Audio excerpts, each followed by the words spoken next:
Welcome friends, आप सभी का स्वागत है JavaScript tutorial basic to advance series में।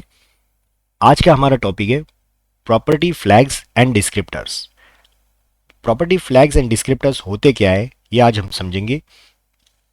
और इस वीडियो का मोटो मेनली, जब आप इंटरव्यू किसी कंपनी में देने जाते हो तो वहाँ का इंटरव्यूअर आपको इस तरीके से माइन्यूट सी चीज़ें जावास्क्रिप्ट की पूछेंगे जो सिर्फ आपको टेस्ट करवाती है कि आपका बेसिक जावास्क्रिप्ट कितना है स्ट्रांग।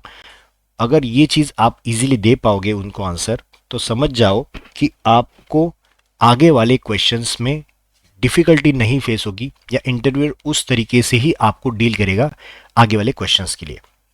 तो let's start with the property flags and descriptor. इसके पहले मैं क्या करता हूँ, एक यूज़र नाम से मैं एक ऑब्जेक्ट बना देता हूँ जिसमें मैंने सपोज नेम लिख दिया भूषण।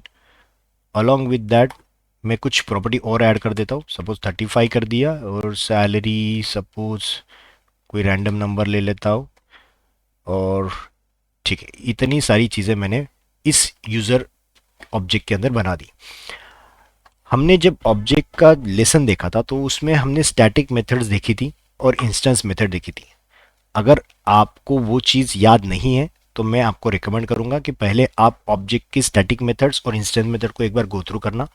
आप चाहते हो तो मैं इसी वीडियो के ऊपर आई बटन आपको दिखाई दे रहा है, उसमें उसकी लिंक प्रोवाइड कर दूंगा, और इसी वीडियो के डिस्क्रिप्शन में भी उसकी लिंक प्रोवाइड कर दूंगा। तो हमें सबसे पहले देखना है कि हम स्टैटिक मेथड्स को कैसे यूज़ करते हैं। सपोज मेरे पास एक कंसोल स्टेटमेंट है जिसमें मैंने लिखा है ऑब्जेक्ट डॉट। तो हमने अभी तक कितने सारी इंस्टेंस मेथड देखी है वो हम सिर्फ देखेंगे कि हमने सील देखी है, टू स्ट्रिंग सॉरी ये, और इज फ्रोजन, इज एक्सटेंसिबल, ये सारी मेथड देखी, राइट, फ्रीज, एंट्रीज। तो इसी के अंदर हमारे पास एक और मेथड होती है जिसका नाम है get own property descriptors, right. ये मेथड हमने, अगर आपको याद नहीं हो तो सिंबल्स जब सीखे थे तब भी हमने ये मेथड देखी थी। आप चाहते हो तो उसकी भी लिंक ऊपर आई बटन दिखाई दे रहा हो, उसमें आपको इसकी लिंक मिल जाएगी। इसमें क्या होता है कि आपको ऑब्जेक्ट रैपर क्लास की मेथड्स, आपको स्टैटिक मेथड डायरेक्टली यूज़ करनी है जिसको आप ऑब्जेक्ट के क्लास के नाम के थ्रू कॉल करते हो। और इसमें सिर्फ आपको देना है उस ऑब्जेक्ट का नाम जिसकी आपको प्रॉपर्टीज़ देखनी है। तो जैसे मैं रिफ्रेश करता हूँ तो देखो मेरे पास जितनी सारी प्रॉपर्टीज़ है उस ऑब्जेक्ट के अंदर की वैल्यू पेयर, उसकी इन्फॉर्मेशन आ रही है, जैसे एज, नेम, सैलरी, राइट। ये अल्फ़ाबेटिकली प्रिंट हो रही है। डोंट वरी, ये आपको नेम, एज, सैलरी के जो सीक्वेंस है उस तरीके से नहीं आएगी कंसोल पे। आपको ऑब्जेक्ट हमेशा अल्फ़ाबेटिकली ऑर्डर से आपको प्रिंट करवाएगा। इसमें से इंपॉर्टेंट चीज़ क्या कि इसमें इतनी सारी की वैल्यू पेयर और मिल रही है, राइट। हर एक में देखो, हर एक में मिली, एज में जैसे कॉन्फ़िगरेबल, इन्यूमरेबल, वैल्यू राइटेबल, इसमें भी वो चार है, सैलरी में भी यही चार है। तो ये क्या होगी, इसकी प्रॉपर्टीज़, इस की वैल्यू पेयर की प्रॉपर्टीज़। और इसको अगर अलग तरीके से कहा जाए तो ये बन गए उसके property flags and property descriptors. इस एज की ये सारी प्रॉपर्टी, ये फ्लैग्स है या प्रॉपर्टीज आप बोलोगे, और ये सारी जो वैल्यूज आपको दिखाई दे रही है राइट हैंड साइड में, ट्रू ट्रू 35 ट्रू, ये बन गया उसके डिस्क्रिप्टर। डिस्क्रिप्टर मतलब जिसकी डिस्क्रिप्शन है, उसकी इंफॉर्मेशन है। तो ये क्या हमेशा प्रिंट करवाएगा हमें, गेट ओन प्रॉपर्टी डिस्क्रिप्टर्स। ये एक ऑब्जेक्ट की सारी प्रॉपर्टीज को रिटर्न करेगा including there flags and descriptors. अभी आपको समझ में आ रहा है।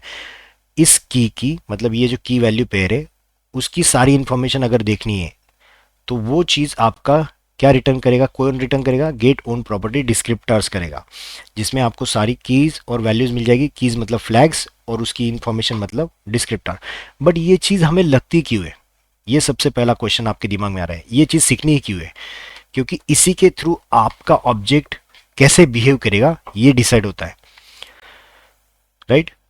वन बाय वन उस स्टेप को हम कैरी फॉरवर्ड करेंगे। तो सबसे पहले हमने एक मेथड देखी जिसका नाम था get own property descriptors. Descriptors का मतलब क्या होता है, सारी प्रॉपर्टीज का डिस्क्रिप्शन। बट मैं अगर कोई पर्टिकुलर किसी एक की वैल्यू पेयर का ही चाहता हूँ, ना कि सारी वैल्यूज को, तो मेरे पास ऑप्शन क्या है, मेरे पास ऑप्शन ये है कि object dot gate own property descriptor नाम से मेथड है, ना कि एस। यहाँ पे एस लगाया हुआ है तो ये मल्टीपल चीज़ें रिटर्न करेगा, अगर एस नहीं है तो ये सिंगल चीज़ की रिटर्न करेगा। बट इसका सिंटैक्स ऐसे है कि उसमें ऑब्जेक्ट का नाम जो दे रहे हो उसके साथ साथ आपको स्ट्रिंग फॉर्मेट में, याद रखिए स्ट्रिंग फॉर्मेट में, की का नाम देना है, किसके बारे में आप इंफॉर्मेशन चाहते हो। तो मैं सपोज नेम के बारे में इंफॉर्मेशन चाहता हूँ, तो मैंने जैसे रिफ्रेश किया तो देखो इसके अंदर सिर्फ नेम की इंफॉर्मेशन आ रही है, राइट। ये जो ऑब्जेक्ट था नेम का, ये ऑब्जेक्ट को मैं सिर्फ रिटर्न करके ला रहा हूँ, ना कि बाकी सारी की वैल्यू पेयर को। समझ रहे हो।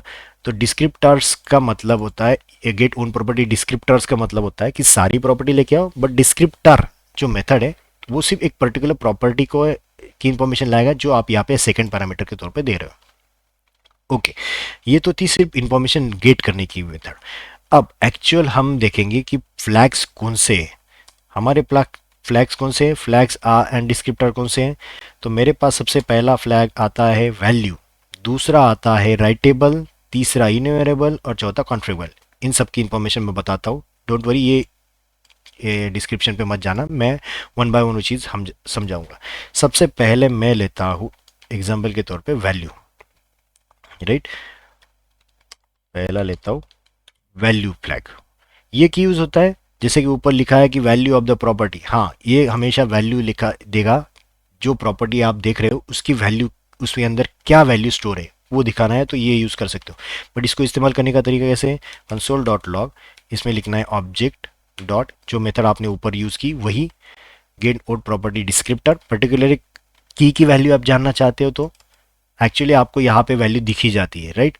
बट मैं चाहता हूँ किसी एक मेथड के थ्रू वैल्यू गेट करूँ, तो वो मेथड कौन सी है, आप गेट ओन प्रॉपर्टी डिस्क्रिप्टर लिखिए, उसके अंदर ऑब्जेक्ट का नाम कॉमा, जिस की वैल्यू आप जानना चाहते हो वो जब लाएगा ये क्या रिटर्न करेगा, एक ये ऑब्जेक्ट रिटर्न करेगा।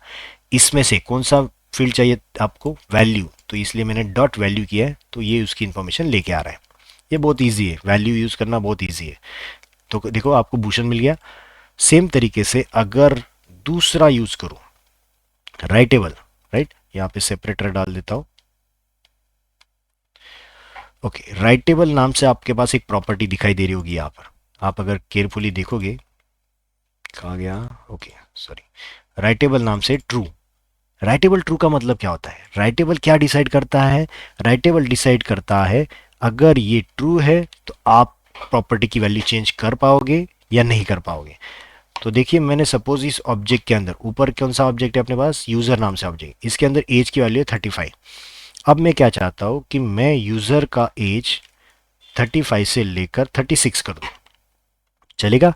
आपने तो ये तरीका बहुत बार यूज़ किया है, हमने जब लेसन्स देखे थे पहले वाले ऑब्जेक्ट के, तो मैंने जब वैल्यू चेंज करने को कहा तो आपने इजीली उसको चेंज कर पाए, क्योंकि जैसे देखो मैंने 36 किया तो आंसर 36 आ गया, बट ये क्यों कर पा रहे हो, राइट। आपको इंटरव्यू पूछेगा कि मैं वैल्यू चेंज कर पा रहा हूँ, मैं यहाँ वैल्यू चेंज कर रहा हूँ, तो ये ऑब्जेक्ट अलाउ क्यों कर रहा है उसको चेंज करने के लिए। उसने तो नहीं बोलना चाहिए कि नहीं मैंने एक बार वैल्यू सेट कर दी तो उसको वापस चेंज नहीं करना। तो ये इसलिए कर पा रहा है क्योंकि उसके डिस्क्रिप्टर में उसका फ्लैग अगर देखोगे ठीक से तो एज में देखो, राइटेबल की वैल्यू क्या है, राइटेबल की वैल्यू है ट्रू। ट्रू का मतलब है कि आप उसकी वैल्यू को मॉडिफाई कर सकते हो, इसीलिए यहाँ पे लिखा है देखो, if true the value of the property can be change. But क्या हो अगर मैं इसको फॉल्स कर दूं, बट फॉल्स करने का तरीका कैसे, फॉल्स करने का तरीका होता है ऑब्जेक्ट डॉट डिफाइन प्रॉपर्टी, और उसके अंदर ऑब्जेक्ट का नाम कॉमा एज लिख दो और writable false. Define property define करते हो कि कौन सी प्रॉपर्टी को क्या करना है, राइट। ये एक मेथड है आपके पास, स्टैटिक मेथड है, कि जिसके जरिए आप डिसाइड कर सकते हो कौन से की वैल्यू पे की प्रॉपर्टी चेंज करनी है या फ्लैग चेंज करना है। तो यहाँ पे देखो फ्लैग कौन सा था मेरा, राइटेबल। राइटेबल क्या बना दिया मैंने अभी, फॉल्स। जैसे फॉल्स बनाया देखो मैंने इसको कट किया और इसके बाद डाला। अब चेक करो इसकी वैल्यू क्या आएगी, इसकी वैल्यू आ रही 35। क्यों, क्योंकि ये चीज़ आपने अपडेट भी की, मतलब अल्टर भी की, वैल्यू चेंज भी कर दे तो भी उसको अल्टर नहीं करने देगा, बिकॉज आपने राइटेबल फॉल्स करके रखा है। तो मोस्ट ऑफ द कैंडिडेट को ये लगेगा कि मैंने अगर इसको फॉल्स किया है तो इसको एरर दिखना चाहिए, नहीं ये एरर नहीं दिखाएगा। याद रखिए, आपको जानबूझकर इंटरव्यू इसी टाइप के सवाल पूछेंगे कि राइटेबल अगर मैंने फॉल्स किया है तो जब आप उसकी वैल्यू आप अल्टर या चेंज करना चाहो तो वो एरर देगा क्या, नहीं, ये बैकग्राउंड में सिर्फ आपको राइटेबल फॉल्स की वजह से अपडेट नहीं करने देगा, बट इसका एक्चुअली कंसोल पे कहीं पे एरर नहीं दिखाई देगा, राइट। याद रखना। और जैसे मैंने देखो एज, यूज़र का एज प्रिंट किया, तो उसने एज अपडेटेड वाला नहीं लेकर जो पहले था वैल्यू वही लिया, जो मैंने ऊपर 35 दिया है वही वैल्यू वो कैरी फॉरवर्ड या कंटिन्यू कर रहा है, राइट। तो राइटेबल फॉल्स का मतलब समझ गए। अब इसी को मैं अगर ये कर दूं, चलो मैं इसको अभी वापस ट्रू कर देता हूँ, ट्रू, और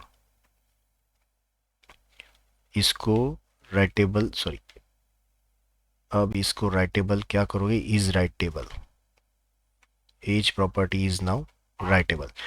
अब मैं इसको चेंज कर दूं, देखो मैंने यही कॉपी पेस्ट किया और मैंने यहाँ पे पेस्ट किया तो, और रिफ्रेश किया तो वैल्यू देखना अपडेट होकर क्या बनेगी अभी, क्योंकि मैंने राइटेबल ट्रू कर दिया है तो वैल्यू अपडेट होकर 36 बन गई, राइट। समझ पा रहे हो, राइटेबल फॉल्स होने की वजह से वो चेंज नहीं कर पाएगा, बट राइटेबल जैसे ही ट्रू बना दोगे तो ये राइट करना चालू कर देगा। बाय डिफ़ॉल्ट सारे फ्लैग्स ट्रू होते हैं, कॉन्फ़िगरेबल ट्रू होता है, इन्यूमरेबल भी ट्रू होता है, कॉन्फ़िगरेबल राइटेबल भी ट्रू होता है, जिसकी वजह से ये सारी चीज़ें अल्टर करने देगा। ओके, तो ये था आपका राइटेबल। नेक्स्ट, अरे ओके, यहाँ पर मैं सेपरेटर डाल देता हूँ, बाकी चीज़ों को वापस कमेंट कर देता हूँ जिसकी ज़रूरत हमें नहीं है फ़िलहाल। ओके, सो इसको भी कमेंट कर देता हूँ, एक ही कंसोल रहने देता हूँ जिसमें हमें सिर्फ सारी वैल्यूज़ का प्रॉपर्टी दिखाई देगा। ओके, नेक्स्ट हमारे पास फ्लैग आता है जिसका नाम है इन्यूमरेबल।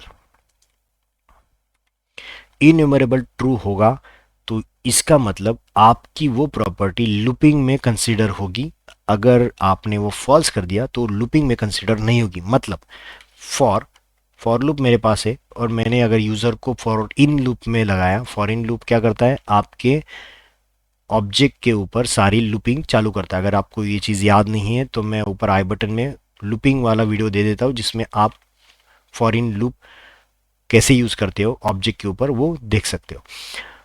ओके, सो ये देखो मैंने जैसे किया लूप लगाया तो उसने सारी तीनों प्रॉपर्टी मेरे पास सामने रख दी, क्योंकि मेरे पास कितनी प्रॉपर्टीज थी, तीन प्रॉपर्टी, नेम एज सैलरी, तो उसने नेम एज सैलरी ला दी। बट क्या हो अगर मैं चाहता हूँ कि एज वाली प्रॉपर्टी को लूपिंग में नहीं कंसिडर होना चाहिए, राइट, उसमें लूपिंग में कंसिडर नहीं होना चाहिए, तो मैं क्या करूँगा, object dot defined property as it is जो ऊपर यूज़ की वैसे, बाद में फर्स्ट पैरामीटर ऑब्जेक्ट का नाम, बाद में सेकंड पैरामीटर किस की आप इन्यूमरेबल प्रॉपर्टी बंद करना चाहते हो, मतलब किसको आप नहीं चाहते कि लूपिंग में कंसिडर हो। तो मैंने चाहा कि एज को नहीं होना चाहिए, राइट, तो एज को मैं अगर नहीं चाहता हूँ तो इन्यूमरेबल उसका क्या करूँगा, फॉल्स, उसमें थर्ड पैरामीटर ऑब्जेक्ट के फॉर्म में लिख दूंगा इन्यूमरेबल फॉल्स।